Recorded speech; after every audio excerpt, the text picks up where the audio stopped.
Michael, why are you here? I'm here, Steve, because I got my 14-year-old girlfriend pregnant. Why are you still sitting in my chair?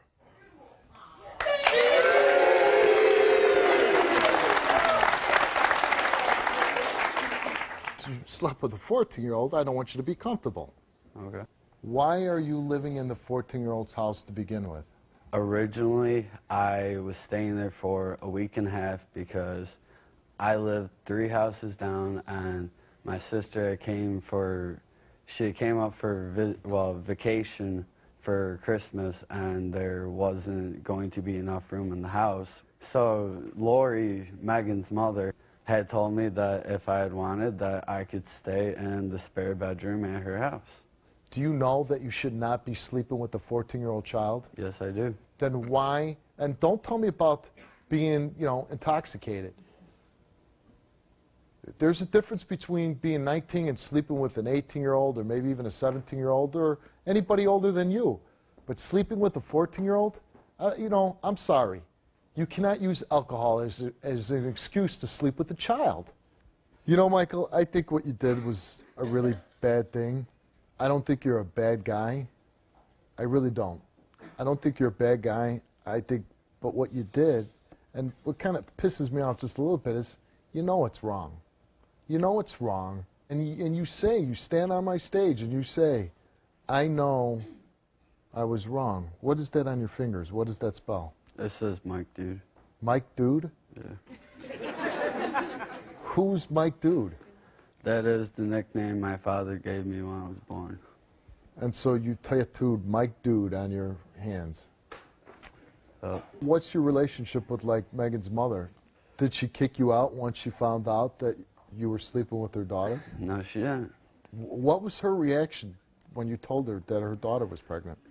She was a little shocked, but really, she didn't seem as upset and angry with me as I thought she was going to be. Really, before I told her that she would probably need to call the cops because she probably wouldn't want me there. And she said that anything that I told her, that it probably wouldn't be enough for her to want to call the cops on me. And so I was straight up with her, and I told her. And I'd chain you in my basement. I would. Remember that movie, Honestly, I wouldn't. Do you think it's wise to move a young man into your house? Probably not. Is it wise to allow her to stay in his room until 11 o'clock at night? It was 10 o'clock at night, actually, and that was... So you set some hard rules down. You said 10 o'clock, you got to be out of that bedroom. Well, yeah. I'm listening to this story, and I go, what the hell are you thinking?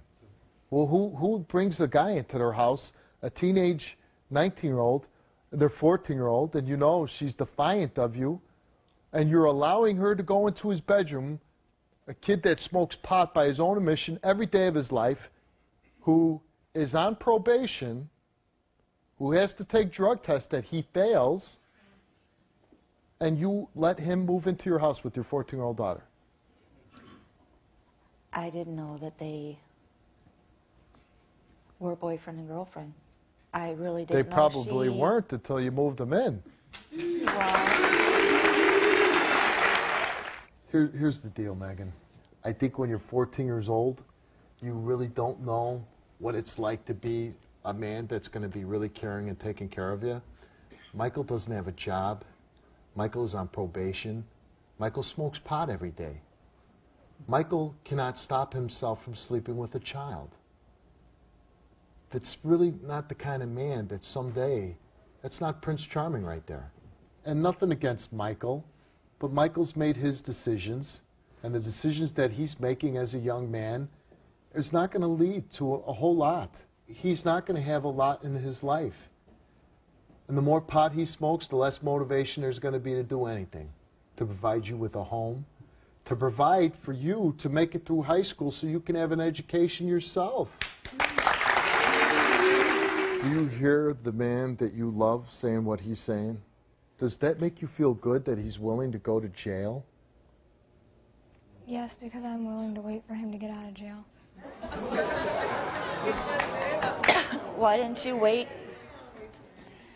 Oh my God! Somebody shoot me in the head right now. Do you know what prison is like?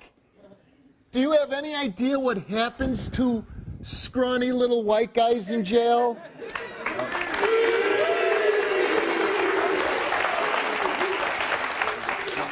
Bitches. Yeah. Guess who becomes the 14-year-old girlfriend?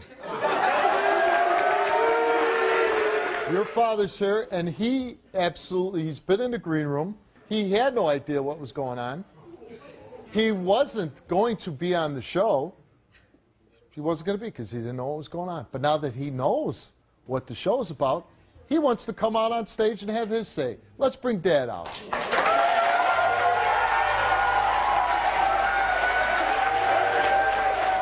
You better start walking to the coast then, buddy.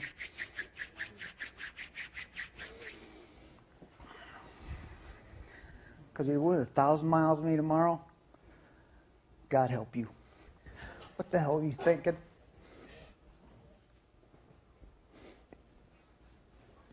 Say something to me. I'm sorry, Dad. I tried to tell you right from wrong. Ain't sinking in?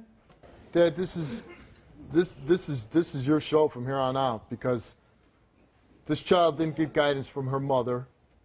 Here's your chance to say something to your daughter. You got the rest of your life. Why don't you be a kid? You want to be a veterinarian? You want to train horses? You're never going to do it with a guy like that.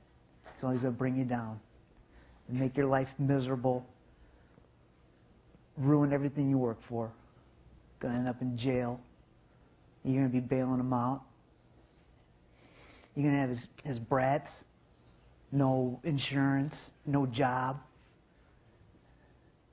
You know, I don't want you to live like I've been living. I want you to make something out of yourself, and you're not going to do it with a freak like that.